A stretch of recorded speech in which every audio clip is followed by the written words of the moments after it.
Hi, everyone. This is my final presentation for social welfare and policy. I chose to center my presentation on the Me Too movement, which is a global social movement that became viral on social media that seeks to address sexual violence and harassment around the world. The Me Too movement was founded by Tarana Burke, who was an activist from New York City.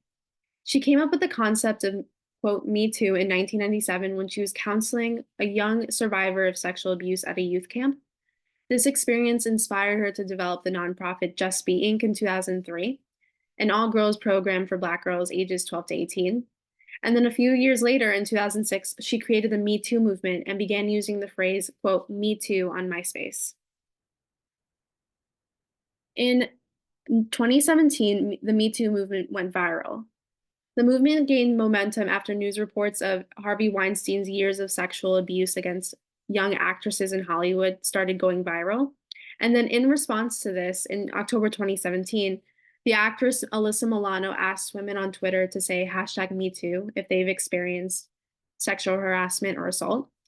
And as a result, millions of women around the world started using the hashtag Me Too to speak on their experience with sexual violence, and it became viral and sparked a global conversation about the issue. Some of the major policy goals of the Me Too movement that have been highlighted by the founder, Tarana Burke, has been to advocate for changes in laws and policies that may prevent survivors from coming forward. Some major examples of these is increasing statutes of limitations for reporting sex crimes. For example, sexual assault survivors oftentimes don't come forward right away. They'll come forward months, years, or even decades after the attack. Another policy is to ban non-disclosure agreements. A lot of times, workplaces will use NDAs to prevent workers from coming forward about their experiences with harassment. And we also want to ensure the right to file complaints free of retaliation. Another policy goal is to push for more accountability on the part of perpetrators. Specifically, one example Tarana Burke comes up with is to ensure that we process all untested rape kits and ensure a fair investigation for all complaints of sexual assault, as well as updating sexual harassment policies that, again, ensure a fair process for victims. Another goal is to call for sex education in schools that teach students how to recognize abuse and report it.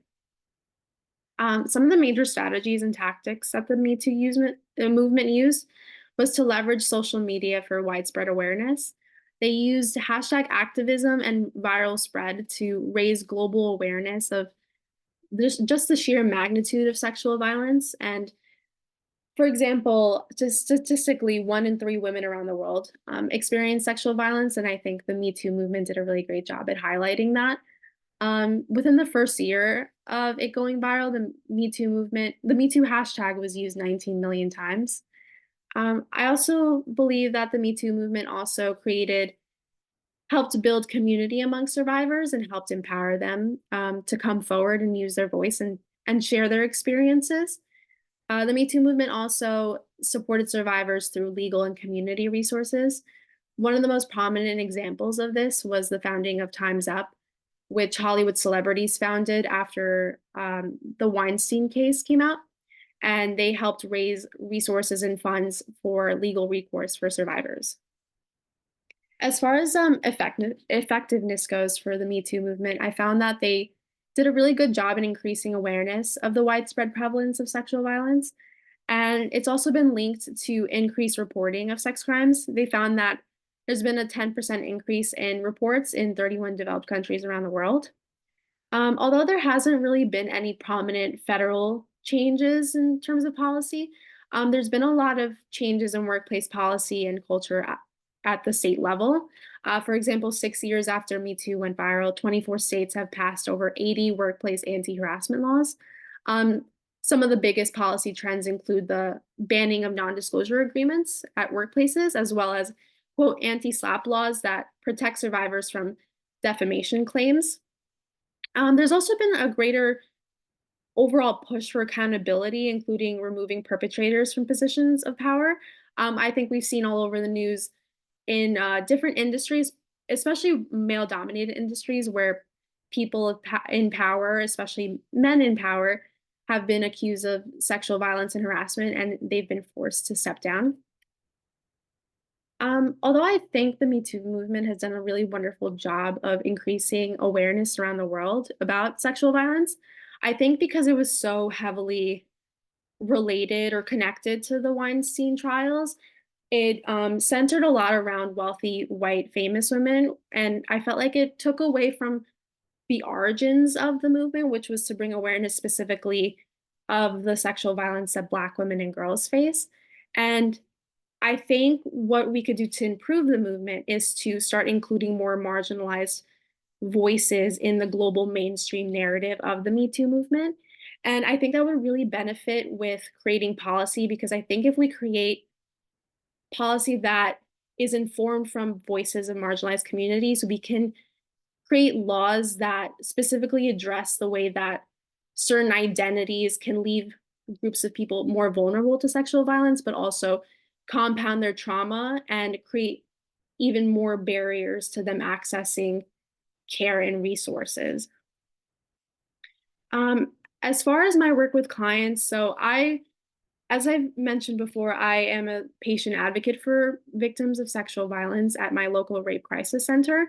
I started working there in the what I would consider the post Me Too era, but from conversations that I've had with social workers and people that have worked at my organization, as far as the effect of the Me Too movement goes, they found that it has empowered a lot of survivors of abuse to come forward, and they saw a spike in people coming forward and feeling empowered to use their voice, especially since sexual violence is often shrouded in silence and stigmatized. I think it gave voice to many people. But I think despite this, I think they also found that there's still so much work to be done to really make real systemic change surrounding the issue of sexual violence. And as far as social work and the Me Too movement goes, I think social work can make a great impact on the issue of sexual violence, especially on the macro and micro level.